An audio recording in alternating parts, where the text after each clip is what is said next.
مفرس ہے بہت زیادہ اور اس کو سمجھنا مشکل ہے. اس میں تراکیب فارسی کی ہیں, ٹھیک ہے, وہ بات بالکل درست, لیکن دو سوال اس میں سے جنمتے ہیں.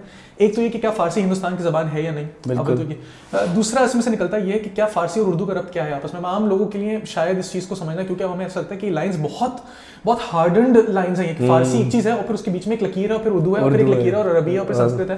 لیکن اس طرح تھا نہیں نا بہت پہلے سے.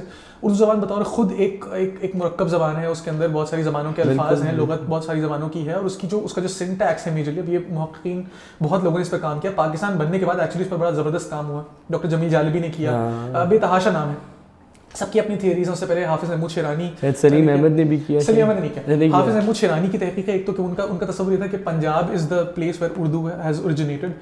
پھر ایک غالباً نصیر الدین ہاشمی ہوتے تھے, if I have the name correctly, Hashmi ضرور تھا ان کا لاسٹ نیم.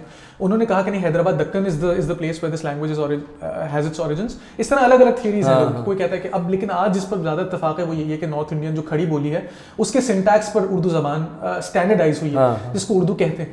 کیونکہ وہ اردو لفظ خود, اب یہ انٹرسٹنگ ہے کیونکہ دنیا کی بہت کم زبانیں میں نے دیکھی جس زبان نارتھ انڈین از ان پری پارٹیشن نارتھ انڈیا کی بات ہے. دس از the Ganges. تو بہت کم دنیا میں زبانیں ایسی جن کا نام کسی جگہ کا نام ہو. یہ انٹرسٹنگ بات ہے.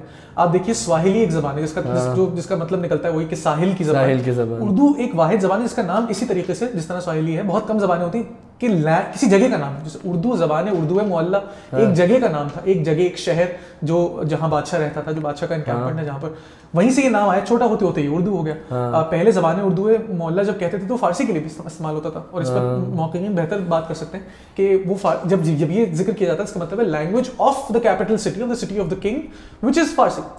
Letter that came to be called, later that name came to be used for Urdu. Urdu standardise ہوئی اس دور میں, خاص 17ویں 18ویں صدی کے بعد. دلی اس کے اطراف کے علاقوں میں بڑے شعر آئے, بڑے لیکسیکوگرافرز آئے, بڑے گرامیرینز آئے, جنہوں نے اس کے کچھ قواعد و ضوابط باندھے اور ایک شکل بن گئی. لیکن وہ زبان بہرحال اپنا انہیریٹنس لیتی ہے فارسی عربی سے, مقامی زبانوں سے بھی ہندوستان کی. تو اس لیے یہ لائن سب سپریٹ کر دینا, I think this is an انجینیوس, ایک صحیح آرگومنٹ نہیں.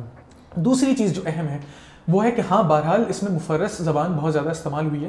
اس کی دو وجوہات ہیں بنیادی. ایک تو یہ کہ جو ہمارا پنجاب, جو اہل پنجاب کی اردو شاعری ہے, تو اردو شاعری خود اردو غزل, اردو قصیدہ, اردو مرثیہ جہاں سے ڈرا کرتے ہیں, جس ویل اسپرنگ سے ڈرا کرتے ہیں, وہ ہندوستان کی فارسی شاعری ہے, اور فارسی شاعری بالعموم عربی شاعری بھی.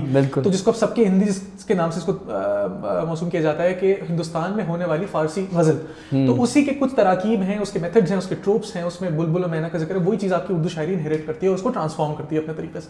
تو ایک تو یہ ہے اہل پنجاب میں اس کا, آپ پنجاب کی شاعری میں اس کا زور زیادہ ہے. بڑا مشہور واقعہ ہے, بہت لوگوں نے لکھا ہے کہ اقبال گئے لکھنؤ اور وہاں انہوں نے جا کے پیارے صاحب رشید کو اپنا کلام سنایا. پیارے صاحب رشید کا تعلق خانوادہ میر انیس سے ہے. میں ذاتی طور پر اسی شاعری کا قائل ہوں جو پورب میں کی جاتی تھی, مرثیے کی شاعری.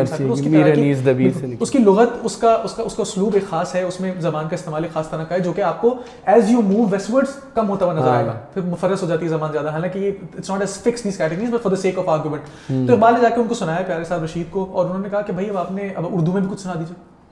تو انہوں نے اقبال پر تنقید کی کہ آپ نے جو سنایا وہ اتنا مفرس تھا کہ وہ ایسا لگا کہ فارسی میں آپ سنا رہے ہیں. لیکن ٹھیک ہے, یہ بات ہے, اس میں سے کئی چیزیں نکالی جا سکتی ہیں اس واقعے میں. سب سے اہم بات ہے کہ پیارے صاحب رشید کو کون جانتا ہے, اور اقبال سب سے بڑا نام ہے. نہیں, اور آپ تو پھر آگے چلیں گے. میں تو اپنی آڈینس کے حوالے سے کہہ رہا ہوں, کچھ دیر میں آئے گا کہ آپ لوگ آسان اردو میں بات کیا کریں. یہ میرے ساتھ پہلے آ چکے. تو اگر آپ لوگوں کے ذہن میں, I am sorry to interrupt here, یہ چیز چل رہی ہے تو دیکھیے that's also a lesson in it کہ اگر ہم طالب علم میں جو کتابیں پڑھتے ہیں, جو بڑے سنتے ہیں, وہ دہرا دیتے ہیں, کچھ ہے ہی نہیں اس میں. صاف بات. تو یہ ہے کہ بھائی مفرس زبان ٹھیک ہے ہوتی تھی, اور اس کی تراکیب یہ آپ کو حفیظ کے یہاں بہت ملے گا, آپ کو اقبال کے یہاں بہت ملے گا. اس کا مطلب یہ نہیں کہ فارسی ہے یا اردو نہیں ہے, اول تو یہ. دوسرا یہ کہ ہمیں سمجھنے کی ضرورت ہے کہ ترانہ کس طرح کیوں لکھا گیا. بالکل ترانے کی عام فہم, سب کو معلوم ہے یہ بات کہ ترانے کی موسیقی پہلے بنائی گئی.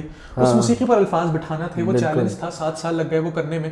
جو کامیاب ہو سکا شاعر وہ حفیظ الندری تھا. سب شعراء نے کوشش کی, میں بڑے بڑے نام جو آپ کے سامنے لے سکتا ہوں. سب سے بڑا نام جنہوں نے ایک ڈرافٹ اس کا لکھا وہ آرزو لکھنوی تھے. اپنے دور کے بہت بڑے عروضی تھے, بلکہ انہوں نے پاکستان آ کے بہت ساری بحریں اختراع کی. تو بہت بڑا نام ہے, یہ چھوٹا نام نہیں ہے. Arzoo try to write an anthem. So many other big poets were approached to write it. نہیں ہو سکا ان سے. تو جس ایک آدمی جس نے اس دھن کو فگر آؤٹ کیا کہ اس پر الفاظ کیسے بٹھائے جائیں گے, اس کا نام حفیظ الندری ہے. حفیظ کا قصور نہیں ہے یہ. حفیظ کی آپ باقی شاعری دیکھیں, حفیظ گیت کے لیے مشہور ہیں. تو حفیظ کی گیت آپ دیکھیں اس میں اس طرح کی زبان آپ کو نہیں ملتی. Now he has to seat words on a melody that already exists. It's a challenge for him, which is why he's written it the way he has. تو یہ تو اس کا فارسی والی چیز کا سوال ہے. پوچھیں گے تو بتاؤں. نہیں میں یہ کہہ رہا تھا کہ ہم سے تو لوگوں سے یہ جو سوال ہے کہ فارسی والا لوگوں کا